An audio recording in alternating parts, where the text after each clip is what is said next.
Chers amis, bonjour. Nous nous retrouvons encore aujourd'hui pour une nouvelle leçon de français, plus précisément de production d'écrit.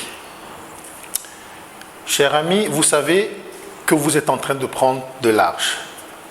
Et avec de l'âge, vous avez des secrets, vous avez des nouvelles cacheteries qui forcément ne doivent pas être partagées avec tout le monde. C'est pour cela que nous allons apprendre à écrire des petites notes pour, n'est-ce pas, transmettre certains messages. Pour cela, je vais vous inviter à regarder le texte qui est au tableau.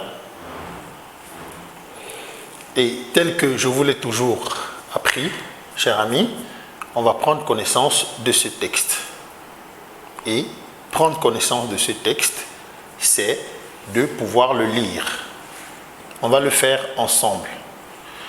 Yaoundé, le 8 mai 2020.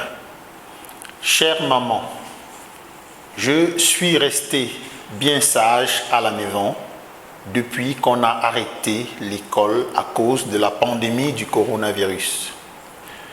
Mon enseignant m'envoie les leçons sur Internet. Tout va bien, maman. Et toi, maman, comment vas-tu? Comment gères-tu ton confinement là-bas? Prends bien soin de toi, maman. Je t'aime. Ton fils, Serge. Chers amis, nous allons apprendre à écrire une lettre. Et plus précisément, une lettre familiale. Parce qu'on le verra très prochainement, les différentes sortes de lettres qui existent. Mais pour l'instant, nous allons nous intéresser à la lettre familiale. Et pour mieux la comprendre, on va travailler sur les 4 questions qui sont inscrites au tableau. La première question, c'est qui a écrit? La deuxième question, c'est à qui? C'est-à-dire à qui a-t-on écrit, bien évidemment. Troisième question, c'est pourquoi a-t-on écrit la lettre? Et quatrièmement, comment a-t-on conclu cette lettre? Nous allons ensemble répondre aux questions. Qui a écrit la lettre? On va voir que c'est le fils Serge qui a écrit la lettre. Observez bien la position de celui qui a écrit la lettre. Deuxième question. À qui a-t-on écrit cette lettre? Vous allez constater que au début, on avait écrit « Chère maman ». Donc, on a écrit. À qui est-ce qu'on a écrit? On a écrit simplement à notre chère maman. En troisième question, pourquoi a-t-on écrit la lettre? Pourquoi a-t-on écrit la lettre? Pour répondre à cette question, il faut aller chercher dans ce qu'on va appeler le corps du texte, qui est, n'est-ce pas, le contenu proprement dit de la lettre. Et à l'intérieur, nous allons constater que Serge essaye d'expliquer à sa maman comment est-ce qu'il se comporte pendant qu'il est resté à la maison. Il explique aussi à sa maman comment il travaille, comment il continue, n'est-ce pas, à étudier ses leçons. Parce que son maître lui envoie des leçons sur Internet. Et enfin, Serge essaye de prendre des nouvelles de sa maman, parce qu'il demande à sa maman comment il va. Il demande aussi à sa maman comment elle se comporte de l'autre côté. Bien.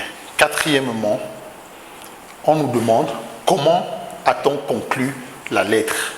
Nous allons donc voir que la lettre a été conclue par un petit mot ou alors une petite expression qui est une expression affective. Je t'aime. Je t'aime, c'est la conclusion de cette lettre. Bien, voilà, chers amis, comment est-ce que Serge a écrit sa lettre. Maintenant, comment devons-nous maintenant écrire notre lettre? Parce que ça, c'est la lettre de Serge. Pour écrire une lettre, cher ami, c'est un exercice très très facile. La première des choses à faire, à savoir, c'est qu'il faut avoir un message. Il faut premièrement l'intention d'avoir un message, de pouvoir transmettre un message à une personne intime. Ça peut être vos parents, ça peut être votre ami, ça peut être votre cousin, votre tonton, tout ce beau monde-là que vous aimez très bien. La deuxième des choses, n'est-ce pas, c'est d'avoir de quoi écrire. De quoi écrire. Parce que pour écrire, il faut du papier, il faut un stylo également. Et vous allez remarquer que la ligne verte, n'est-ce pas, traduit le papier que Serge a utilisé pour pouvoir écrire sa lettre à son parent. Maintenant, une fois qu'on a donc ces instruments, on va commencer à écrire notre lettre. Et écrire notre lettre, très important, cher ami, on va toujours commencer par la date. La date dans notre lettre est très importante. Et la date commence toujours par le lieu. C'est très important. Il faut toujours commencer par le lieu où vous vous trouvez, suivi de la virgule. C'est des détails qui sont suffisamment qualitatifs.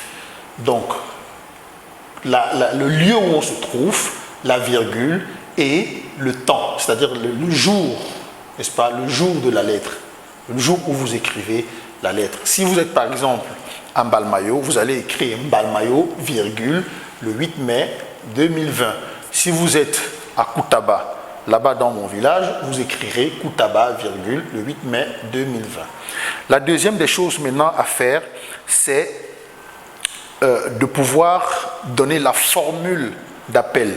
La formule d'appel, c'est quoi la formule d'appel? La formule d'appel traduit un peu la personne à qui vous envoyez votre lettre. Et il faut généralement utiliser une formule affective, n'est-ce pas, pour traduire la personne à qui vous écrivez. Chère maman, cher papa, chers parents, mon ami, ainsi de suite. Et c'est ce qu'on appelle généralement la formule d'appel. Vous devez toujours préciser par un mot affectif, un mot qui qualifie suffisamment celui à qui vous écrivez. Maintenant, on continue en cinquième position. En cinquième étape, je veux dire, il y a le texte. Le texte qui constitue, n'est-ce pas, le message que vous voulez transmettre à la personne que vous aimez, n'est-ce pas? Et ce message-là doit être suffisamment court, précis, pour que votre lecteur ne puisse pas s'ennuyer. Parce que si votre message il est très long, vous convenez avec moi que ça sera fastidieux de le lire. Ça sera un peu embêtant de le lire entièrement. Et maintenant, en sixième position, il y a ce qu'on va appeler la formule de politesse, qui est un peu comme une conclusion de notre lettre. Et cette formule de politesse-là s'accompagne généralement par un mot aussi affectif. Ici, on a utilisé « je t'aime ». On pouvait aussi utiliser « à bientôt ». On pouvait aussi utiliser « au revoir », ainsi de suite. Donc, vous trouverez, n'est-ce pas, des petites expressions qui pourront traduire, n'est-ce pas, la conclusion de votre lettre. Et en septième position maintenant, il y a le nom, votre nom, qui doit s'écrire préférentiellement à droite de votre lettre. Préférentiellement à droite de votre lettre, vous allez écrire votre nom. Et bien évidemment, n'oubliez pas, ça c'est en huitième position, n'oubliez pas de signer votre lettre. Vous devez toujours apprendre à signer. Je pense qu'à notre âge, nous avons déjà tous chacun une petite signature qui permet, n'est-ce pas, de nous identifier. Et pour tout cela, nous allons bien plier notre lettre et pour l'expédier, il faudra avoir une enveloppe. Il faudra avoir une enveloppe dans laquelle on va mettre notre lettre pour pouvoir l'expédier. Et il est important, chers amis, que vous puissiez savoir qu'une enveloppe a essentiellement deux parties. Il y a une partie de face qui est généralement représentée comme ceci. Et ceci est la partie qui se déplie. Et dans cette partie, donc, vous allez mettre votre nom. Vous mettrez votre nom. Permettez-moi, je vais directement mettre le nom de Serge, puisque c'est Serge qui écrit cette lettre. Serge mettra son nom là. Et il y a la deuxième partie de l'enveloppe qui est le dos, n'est-ce pas, de l'enveloppe. Et au dos de l'enveloppe, Serge va simplement écrire maman. Voilà, Serge va simplement écrire maman. Donc, sur le dos de l'enveloppe, vous mettez la personne qui recevra votre lettre et sur la face de l'enveloppe, vous mettez votre nom. Donc, voilà. Et n'oubliez pas, n'est-ce pas, cher ami, de bien fermer votre enveloppe pour que personne ne puisse l'ouvrir. Très bien. Voilà, cher ami, ce qu'on devait se dire dans le cadre de cette leçon. Je vous remercie.